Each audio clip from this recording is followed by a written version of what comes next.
Hello! Aqui estamos de outras histórias. A garotada gosta de ouvir rádio nos dias de hoje. A minha geração passou a gostar muito de rádio nos anos 60.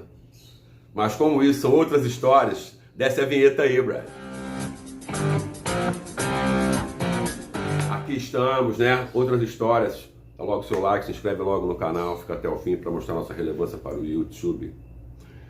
Gente, a minha geração nos anos 60 começou a se interessar por rádio no momento em que surgem os Beatles na cena. Os Beatles. Primeira vez que eu ouvi os Beatles no rádio foi em outubro de 1963, na Rádio JB. Ora, a partir daí, a garotada, principalmente as meninas, passaram a se interessar pelo rádio. Eu tinha uma irmã, já nirvanizada, chamada Maria Berenice, que tinha um radinho de pilha e era apaixonada por Beatles. E ela, procurando no dial do radinho de pilha, achou um jovem chamado Big Boy. Uau! Nosso querido Newton Duarte, que na época era professor de geografia de segundo grau aqui no Rio de Janeiro, dando aula em escolas aqui pela Zona Sul e Centro. E o Big Boy, apaixonado pelos Beatles, ele tinha um programinha aos sábados na Rádio Eldorado, chamado Cantinho dos Beatles. A Rádio Eldorado pertencia à Globo, era uma pequena rádio no dial aqui do Rio de Janeiro. E o que acontece? Em 1968, quando uma importante rádio evangélica aqui do Rio faliu, o pessoal da Globo comprou essa rádio, chamada Rádio Mundial, e chamou esse DJ da Rádio Eldorado, muito fã dos Beatles, para abrir essa rádio dirigida aos jovens, Rádio Mundial 860 AM, Rio de Janeiro. Ela começou a funcionar em 1968. E o responsável, o diretor musical, era o Newton Duarte, o Big Boy.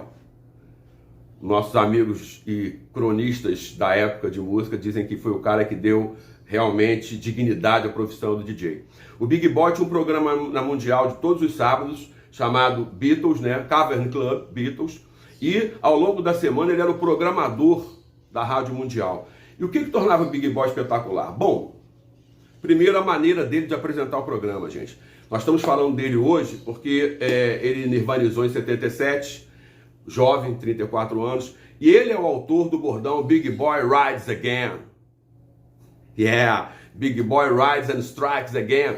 Ele abriu o programa dele na Mundial usando esses bordões, e a gente achava super divertido. O Big Boy tem 2 ou 3 coisinhas que tornaram ele realmente um gênio na área que ele abraçou.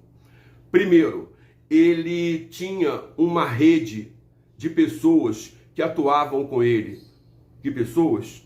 Comissários de bordo, aeromoças, pilotos de avião comercial, que estavam passando sempre por Londres, pela América, e o Big Boy aqui conseguia amealhar os discos que estavam acontecendo na Europa e nos Estados Unidos, às vezes com apenas 24 horas de defasagem. Isso tornava ele um concorrente dramático para a Rádio Tamoio, que era grande também na época, e para a Rádio Jornal do Brasil. E o Big Boy, ele foi evoluindo para dentro de um contexto que, quando chegou em 1970, ele vai simplesmente inventar os bailes de equipe de som em clubes no Rio de Janeiro. Como é que foi isso? Foi sensacional, gente. Ele preparou para o dia 1º de maio, numa casa de show famosa aqui no Rio de Janeiro, chamada Canecão.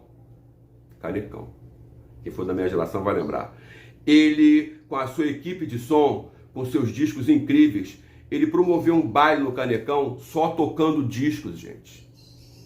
Só tocando discos. E esse baile colocou lá na praia de Botafogo mais de 5 mil jovens. Uau! Principalmente afrodescendentes, porque foi no 1º de maio de 70. No outro sábado, ele conseguiu repetir o feito, e dessa vez 10 mil pessoas estavam circulando na área para tentar entrar no chamado Baile da Pesada. Naquele momento, as autoridades de 1970 resolveram que poderia haver risco de brigas e coisas assim, e proibiram o Baile da Pesada, que acabou na sua 2ª edição. O que aconteceu foi interessante na sequência.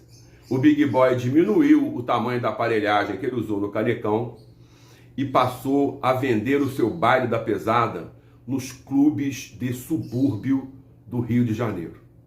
Numa época que estava sendo introduzido funk soul music com James Brown, Lynn Collins, Rufus Thomas, e o Big Boy tinha esses discos todos. Então você começou a ver o baile da pesada no Marabô ali, em Quintino, baile da pesada no Mackenzie ali no Rocha, baile da pesada no Maranhão, Marechal Hermes, baile da pesada em Jacarepaguá, no Country Club.